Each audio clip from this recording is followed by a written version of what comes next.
back to Family Feud kung saan may panalo rito. At sila siyempre, walang iba kundi ang Team Hazel. Kung papala rin pa, yung 100,000 nila, pwede pang maging 200,000. Kaya good luck. Bukod doon, panalo rin ng 20,000 ang charity na napili niyo. Ano bang napili niyo? Autism Society Philippines. Yun.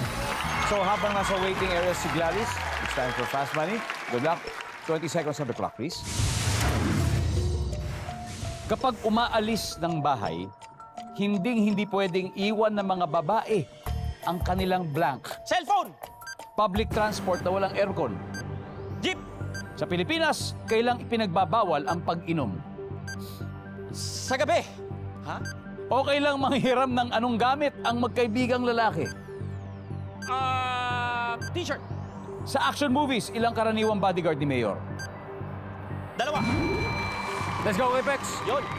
So, pag umalis ang bahay babae, hindi pwedeng iwan nila ang kanilang cellphone. Cellphone eh. Ako, ang sabi Cellphone. ng survey dyan, meron. 18. Public transport na walang aircon, jeep. Sabi ng survey, Okay. next one. Sa Pilipinas, kailan pinagbabawal ang pag-inom? Yan. Sa gabi. Sa gabi. Pero sa tanghali, pwede. Sa tanghali pwede. Ang sabi ng survey ay, Pwede. Oh, wala. nga. okay lang maghiraman ng anong gamit ang magkaibigang lalaki? T-shirt. T-shirt. Bakit hindi? Survey? T-shirt. T-shirt. Sa action movies, ilan ang karaniwang bodyguard ni Mayor? Sabi mo, dalawa. Ang sabi ng survey, nice one. Oy. Pwede Good start, good start. Let's welcome back Miss Gladys Reyes. Yes, ako. Na. Kahit ilang beses ko na dito, yung kaba ko ganun pa rin pagka sa jackpot round. Pero huwag kang kabahan. Alam mo kung bakit? Kasi maganda yung nakuha ni Pekto eh. Si Pekto ay nakuha ng 85. Diyos ko, ang Ano dami. naman? 115. Diyos ko, ang dami pa. Kaya Kaya mo mo yan. Miss Gladys. Sana. Tingnan natin. You got this. Good luck. Sa punto pong ito, makikita na ng mga manonood ang sagot ni Pekto. So give me 25 seconds on the clock. Kapag umaalis ng bahay, hindi pwedeng iwan ng mga babae ang kanilang Cellphone. Makeup. public transport na walang aircon. Kalesa. Ay my gosh, ba't yun na Sa naisip? Pilipinas, kailang ipinagbabawal ang pag-iinom? Tuwing? Tuwing gunban. Okay lang manghiram Ay, ng... ba't gunban?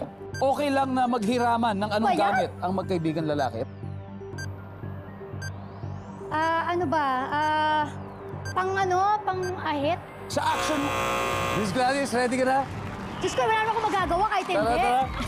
Okay, eto na muna. Kasi sayang hindi natin naabutan tong huli. Oo nga eh. Eto, kung sakali, sagutin lang natin. Sa action movies, ilan ang karaniwang bodyguard ni Mayor? More or less, sa hula niyo. Eh, nasagot niyo na ba? Di apat siguro. Apat siguro. Ang top answer ay 10. Ay, grabe. Sa mga nanonood. Okay naman nun. Ito, kapag umaalis ng bahay, hindi pwedeng iwan ng mga babae ang kanilang make-up. Sabi mo, ang sabi ng survey, top answer. Public transport na walang aircon, kalesa. Andiyan ba ang kalesa? Meron din. Ano top answer? Ang top answer dito ay tricycle. Oo nga pala. Number 2 ang jeep. Oo nga. Ngayon, Ayan. sa Pilipinas, kailang ipinagbabawal ang pag-inom. Sabi mo ay kapag gunban. Gunban! Gunban! Nandyan ba ang gunban? Wala. Ang top Eleksyon. answer dito ay tuwing eleksyon. Tuwing eleksyon. Meron pa rin naman umiinom pag eleksyon. Ito okay lang na maghiraman ng anong gamit na magkakaibigan.